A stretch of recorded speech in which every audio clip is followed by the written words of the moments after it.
Először is, miután nagyon régen találkoztunk ilyen körben, szeretnék köszönetet mondani.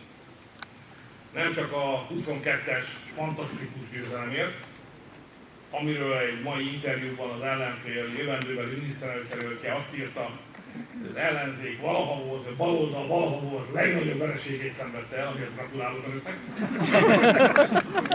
Köszönetet mondok ezért, de nem csak a 22-es parlamenti választáson adott támogatásért mondok köszönetet, az azt megelőző években adott, és az azóta is folyamatosan megkapott támogatásért. Nem szoktunk erről beszélni részben, mert a politika az nem a balettáncosok világa, részben mégiscsak férfiak volnánk, és nők? Lelkileg majd élünk otthon a családunkkal, nem a közélet való erre, de higgyék el, nekem személyesen sokat számít, és nagyon sokat jelentő, hogy támogatnak engem.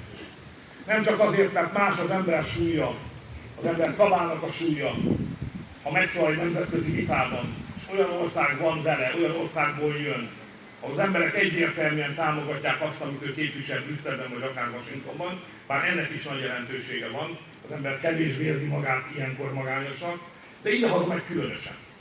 Úgyhogy tisztelettel és személyesen köszönöm meg mindannyiuknak az összes jó kívánságot, készfogást, biztató szót, minden imát, amit elmondtak értünk, és személyesen értem meg a családomért az elmúlt években, ezt a nehéz küzdelmet tudjam folytatni. Tisztelettel köszönöm a kecskemétieknek és a környékből érkezetteknek, és én is hasonló jókat kívánok önöknek, meg a családjuknak, sok erőt, egészséget, boldogságot, legyen munkánk, amelynek haszna, értelme és gyümölcse van.